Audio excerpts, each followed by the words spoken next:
Waheguru Ji Ka Khalsa, Waheguru Ji Ki Fateh. My name is Harpal Singh, and I'm here to bring you a show called Mental Health Matters, where we openly talk about mental health. Today we've got some wonderful guests, and we're talking about a number of different topics. One of them about cyberbullying and bullying as a general. Today we've got our guest, Mrs. Rajnish Virk, who is a qualified CBT therapist, has worked in the NHS for a number of trusts and currently running in private practice. So big welcome to you, Yuji. Thank you. How are you? Sastrikal. And alongside that, we've got Baljeet Baji here from Genuine Compassion, who will be talking from a personal, but also from a sticky perspective. So, Waheguru Ji Ka Khalsa, Waheguru Ji Ki Fateh. So, Baljeet, just to touch with you, we're talking today about bullying and cyberbullying, and just want to get an understanding from you about your journey so far. Personal journey, or linked to cyber? So let's start with personal journey about bullying and your understanding for bullying and how things are. So to talk about it from a very specific cyberbullying perspective, somebody like myself, having direct experience, being a public speaker, obviously we're going to be open to having a lot of comments, and then amongst those comments, then we do get obviously certain people that can be quite aggressive, don't agree with your point of view. And what can happen is when you're sitting in your home on this screen, and amongst all these multiple different messages that can be quite positive, and even if you've got 90% positive messages, you're drawn, because of our survival instinct, towards a few negative, and some of them can be quite aggressive in tone, like I mentioned. And for whatever reason, but like I said, because of we kick into that survival, and then we're drawn to that more. And then it can become quite daunting, and it can start playing on your mind, as again, depending on your own general personality. And if you're somebody that is somewhat more sensitive anyway, then you can see yourself getting sucked into that and spiraling a little.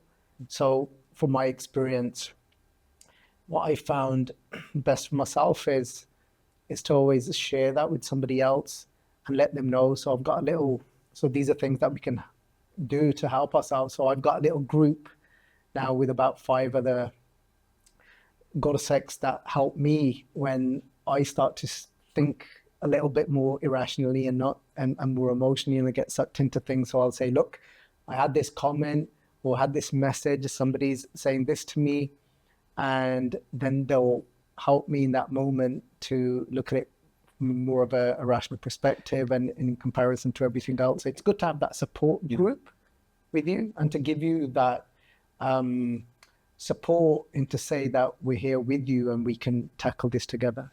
It's interesting because being quite vocal, being quite online in media, it's quite important to have that support network. Just want to come back to Raj and talk from an expert perspective, someone who's worked in the NHS, someone who's done a lot of work. What is cyberbullying? Yeah, cyberbullying can be many different things. It is mainly we tend to think of it mainly online bullying, and it can be very kind of subtle. It can be from people you know. So it could be people like, for example, from people you know in your family, could be people, your friends, could be work colleagues, could be people you don't know, could be people who maybe you just on some platform, especially commonly now, it's very increased because of social media. Obviously, there's so many more people who can access us. So as a result, it's very similar to yourself. You're more likely to have comments sent to you that can be very negative, very derogatory, and very kind of insulting at times as well. And it can be through that way. It can also be through aspects of, say, for example, if you've got your own platform, your own business strength, it can be through that as well, through maybe people you see, through maybe organizations in a sense towards yourself. And it can be through also very much so through things like gaming, commonly for youngsters a lot, in a sense where very much so on these platforms they integrate with people more, they talk to people more, so they're more likely to get a bit bullying there. And similarly, very commonly, it can be done at any age. It depends how much you are very vocal on platforms in a sense, or not even vocal, just on them, and how much you converse through platforms like these social media ones, like through even WhatsApp or anything, because people can get hold of your numbers. And very commonly it can be through aspects of, through kind of getting you to link into something, through maybe saying something to you, and then very much you get linked into that comment, and then you can go from there and how much you engage. And so it's quite a personal. What about the effects of it, especially on the younger children that we have? Because in our community, Budgie, please come in. Children in our communities are getting very much bullied, both physically and through media, so cyberbullying. And I just want to know what the effects of this on kids, especially, and please shed some light on that. It's very much can be, it depends on the level of it, and depends on how much a child can open up to people around them very quickly. A lot of the time they don't, because they don't understand it, or they're too afraid, because threats can be made to the person, say you can't tell so-and-so. So it can have an effect in relation to, subtly, it can be, for example, initial signs of the child maybe being on the social media more, being on the aspects of time, the family or friends, or in what's going on for them. You might notice their mood shift changes. You might notice that they're getting a bit more anxious. You might notice that they're not telling you as much as they used to before about, just being on social media, or just generally how, saying, oh, I was on there today and I was in fun, they would tell you. It can lead to things like low self-esteem, because the bullying is very much going to be about putting you down. So maybe threatening. It can be from other kids in school, which you see more of, where other kids in school, because everyone is so much now on social media and through talking platforms, that if something's going on at school, then they will kind of try to kind of create a group or do something, and they'll kind of be posted out through maybe WhatsApp or something else about, oh, that person's horrible, or something negative. And then as a result, it may lower the person's confidence. You might see they're a bit more quiet to themselves. They may get more anxious talking about their friends. They may go retreat with themselves. They may stay in their bedroom more. It will affect them too, in terms of, if it's very strong, which it can be at times, and it's not picked up by anybody, whether it's schooling or whether it's family, it can go into depression at times, can go into suicidality, which is more extreme, but it can happen in a sense. So it can be very varied, and a lot of it's about, when it starts to happen, what is the nature of it? Is it more bullying, about, putting them down, taking mick out of them? Is it more about threatening aspects of bullying, where it's more, you got to do this for us, or this will happen, or, you got to stay quiet, or, we want this or that from you?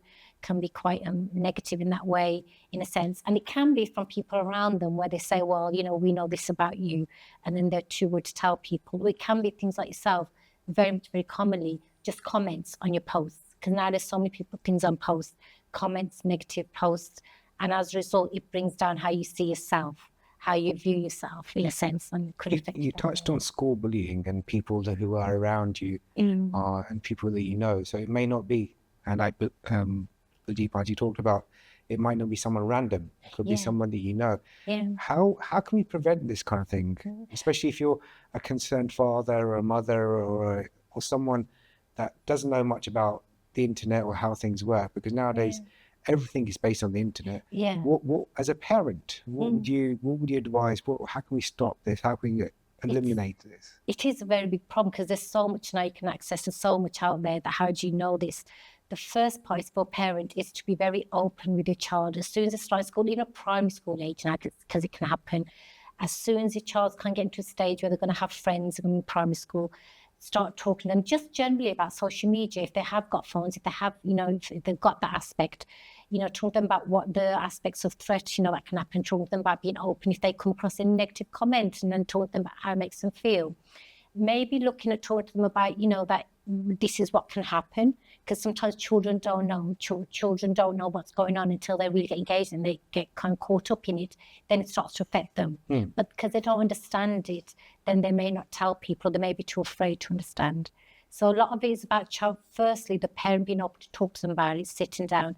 Also for parents, a lot of the time schools now, because they're so aware of this issue, they do run workshops for parents around social media. I know the school my children go to does have that workshop, which I've been to, and it makes parents aware about what is cyberbullying, what is online safety, how do you, work on this with your child, how do you communicate, but also having that discussion with the child around their friends. What is their friend circle like about social media? Are they more so when they get into secondary school? It tends to be the case more than primary. But looking at what they put on social media, what are the comments like? Do they read that? Really having an ongoing discussion with your child, because it does, as you get older, they get into more bigger schools, it is going to be more varied in terms of where they're putting them out there. And then also with schools as well, getting parents to get involved with teachers, like parents in saying, that's, do you hear anything from the child? Just generally asking, you have every right to know, how they're like with their friends, is anything going on? Obviously, also picking up on for the parent when they're with their child, is any bullying generally going on away from social media, online platforms, cyberbullying, is just generally, because if there is any bullying going on there and they have got a platform they communicate on with their friends online, whatever that may be, WhatsApp, Instagram, whatever it may be, is that going on to that communication at home when they're online and they're not saying, in a sense. So the first part is just communication generally about social media, about online, and then starting to talk about their friend circle, because a lot of it is from that. And then also awareness about other kind of aspects of how they can be bullied, engage with the school as well, if needed. We're looking to do workshops. So what's the difference between bullying and cyberbullying? Or is there a difference? The difference between cyberbullying is that it's all done online and it can be from anonymous people. Bullying tends to be, not all the time, in face-to-face. It can be indirectly as well through other people. But when it's on kind of face-to-face, it's more like, they're bullying you, they're telling you stuff, it's very derogatory, they're kind of saying negative things to you, maybe in physical as well, when it's kind of face-to-face in a sense. It may be through other people inadvertently that you're hearing things, putting you down subtly, or kind of could be different issues, race, culture, could be anything related. That can also happen online, but with cyberbullying, it's very much, it's through kind of subtle ways that initially people get you, either through direct comments like yourself, on social media, or it can be subtly other ways where I just, in a way, start to get you involved with something through an online platform, and then there might be a bit of bullying going on, and then there might be a bit of threatening behaviour, kind of threats going on. That can be a bit more serious in a sense. So it's a bit more different nature in that way, because it can escalate in that subtle way. With bullying tends to be when it's face-to-face or in person, it tends to be straight away they're just bullying you, physical, emotional, verbal, in a sense, really. And also, it tends to be a lot of the time in the young aspect, we're talking about young people in schooling quite commonly, where a lot of the time maybe schools aren't picking up on it, or kids are too scared to say, in a sense, whereas online bullying, kids don't pick up on it as much quickly because of its subtle nature sometimes. So it's very much not in their face straight away. Then it has a subtle effect on them, and later on it starts to kind of get more pronounced. Well, Jibadi, I just want to come to you when we talk about bullying. I know from a personal perspective, when at the start, going to school, I got picked on when I was younger, and I just wanted to touch base with you. How was it for you growing up and bullying on a slightly personal basis?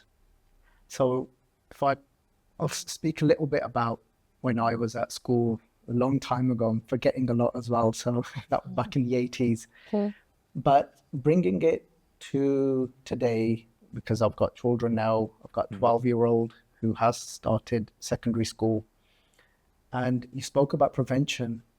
So one of the things that came to my mind as you were speaking was the importance of building a relationship with your children, and then being observant and understanding their different types of personalities as well of your children. So for example, I've got 3 children, but then the 2 boys, they've both got different personalities, where one will constantly be sharing and where the other one is a lot more reserved, and you won't really hear much about school from him, an odd word. So first of all, some of the things that come to my mind's always ticking with, what does Gurbani say about this? What does Gurbani say about this? And one of the lines that was coming to my mind was that where Guru Amar Das Ji says, Bahota nahi bolna, where you don't constantly be the one that always wants to speak, where you take a moment, and the Guru speaks about the power of listening. So to the point of where he says, Sunya duk baap ka nas, if you really learn the art of listening, it can take away so many issues. So first of all, trying to just take a step back and understanding their different personalities, and then taking that moment out to listen to them. So one of my children that, like I said, he likes to share everything, And then you have to listen out for these little things, because he won't tell you necessarily directly, but amongst that whole sharing, there'll be an odd few things that you have to listen out for and then pick out on, oh, so what did you just say? He dragged you, and is it the same person that's doing this to you? How many times has he done that before? And these are the type of conversations that we're having to have right now in our lives. And then my wife is a little bit more active in the sense of forming then a relationship with specific teachers. So then she has made sure that she's formed that relationship with the head of year from my older son. And then she'll regularly send him an email, and then whatever needs to be put into place, and making sure that we keep on top of these things. And where with the other one, it's then not so much us having to remain quiet and listen, where we have to engage him more and try and bring out things. How was your day? And trying to learn about him in different ways. So I think prevention comes from not just building a relationship, but also being intuitive and learning the different ways that they are communicating with us, and learning their communication skills and how they are trying to tell you things. So those are the few things that came to my mind, which is very current and relevant for today. And then you spoke about the Dastar. Again, we've tried to do little things. When I was growing up, I wasn't taught the value of my Dastar. I always had my gaze on my head, but we didn't have a spiritual upbringing, a Sikhi upbringing. It was more cultural why my parents kept my gaze. So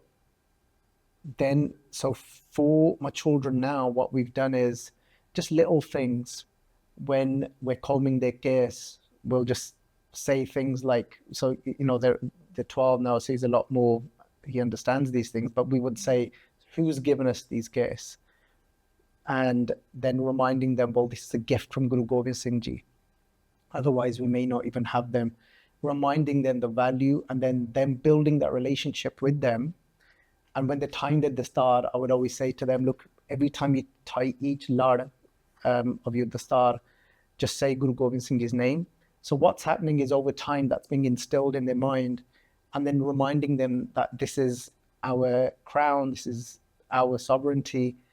And what happens is, over time, when they go to school, they're carrying it and carrying themselves with a lot of confidence, but humility. So they can feel that presence that's been built into them. So I think a lot of it comes down to how you carry yourself and how you wear your Dastar, in how it's then perceived, and then how you take something. If you're not sure about it yourself, and then somebody says something, you may react in anger, or you may react in a way that comes across that you're unsure yourself. So it comes down to the energy and the aura that you're holding, that is our then responsibility to build into them. I personally didn't have as I was growing up, which I learned a lot later in my life. Seems like communication is quite key here. Yeah. Rajan, touch base with you in terms of your experience of children, how things are from a professional perspective, how this has affected them, how children have managed to cross over those barriers and actually ask for support and ask for help. I think it's like you very much correctly says. I think it is a lot about how the parent themselves gives the confidence to the child to be able to express themselves, give them a safe environment to do that, in a sense, and talk to them openly, have that good relationship with them. Like it says, pick up on those little things.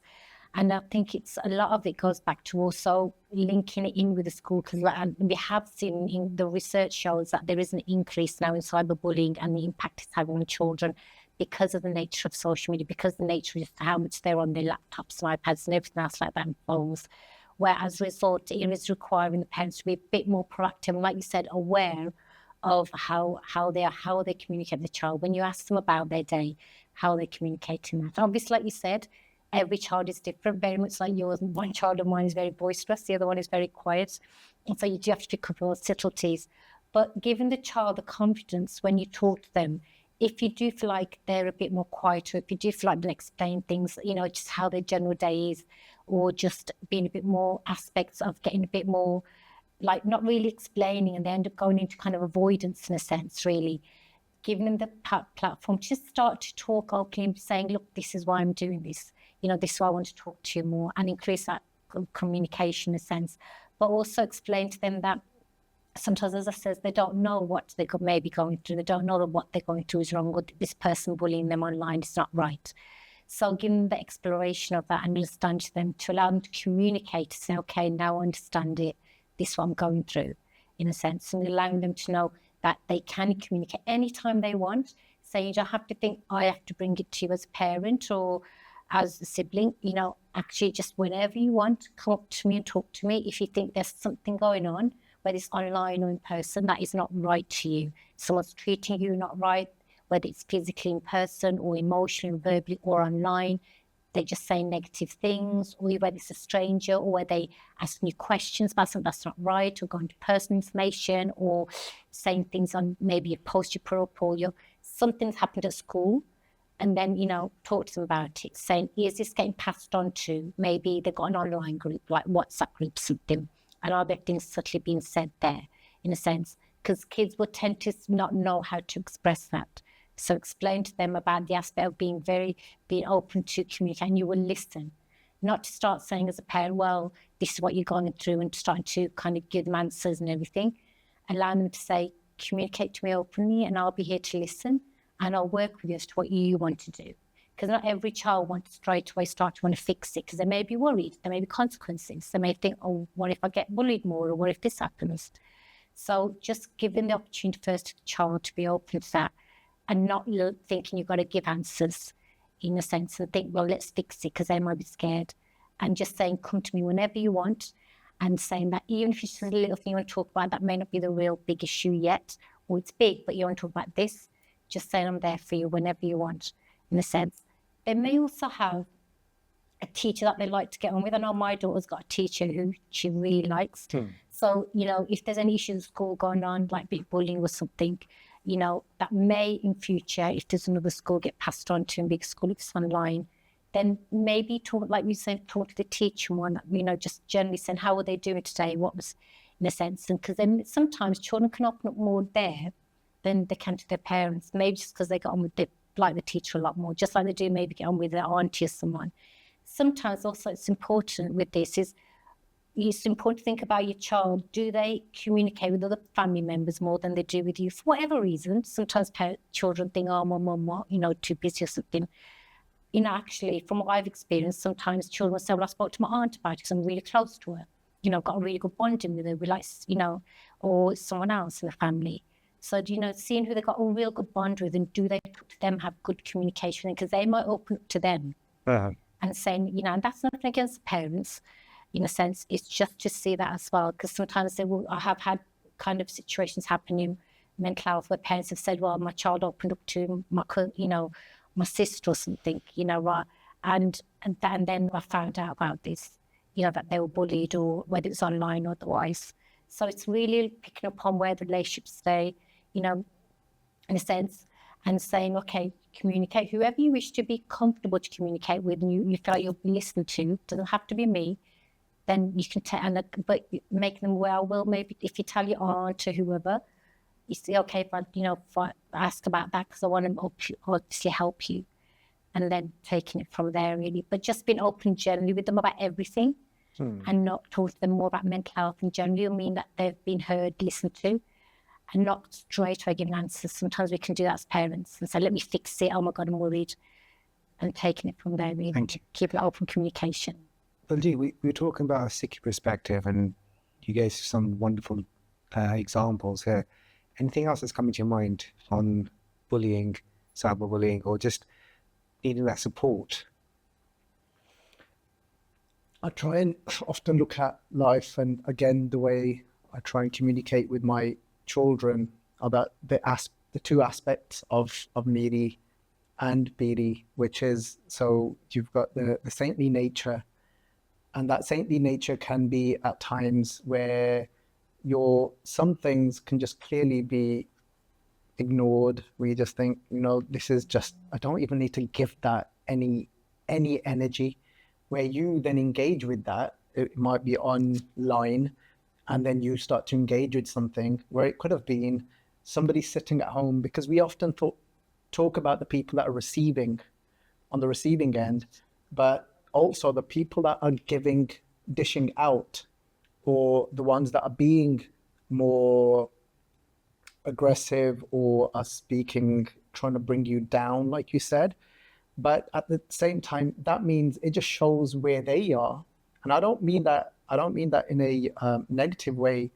But if we just looked at it, like Guru Nanak's language is that when I do speak about people that are troubled, and one of the things Guru Nanak Dev Ji says is Sangat, Amar kar jahe jor. There are countless people that like to that give out orders to people, and they can be quite forceful. There's countless of those people, and they are in that negative vibration.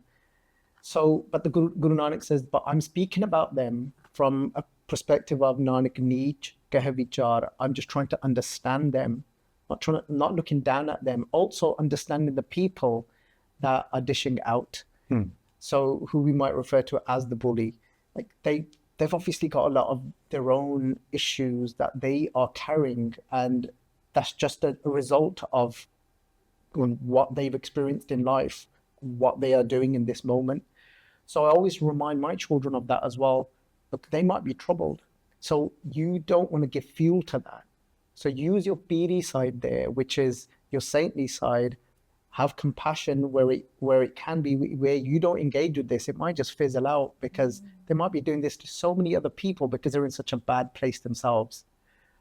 And then there's and you could then be active in, if you can't handle something, it's okay to turn off your comments. It's okay not to look at your inbox if you're somebody that is not able to handle what's being said and what's going on, until you're able to build that resilience and work with that. So I want to say a big thank you to both Raj and Baljeet Singh Ji for coming here, talking about such a topic that's quite close to cyberbullying. I just want to say a few things to the Sangat here, especially the kids who are watching it. Firstly, don't suffer in silence. Like Raj and Baljeet say, talk to your parents or talk to someone you can trust and work with. It may be a teacher, maybe your relative, or maybe your next door neighbour, whoever you feel you can talk to. Cyberbullying is on the increase, but we're here to work with you. Until our next episode, Waheguru Ji Ka Khalsa, Waheguru Ji Ki Fateh.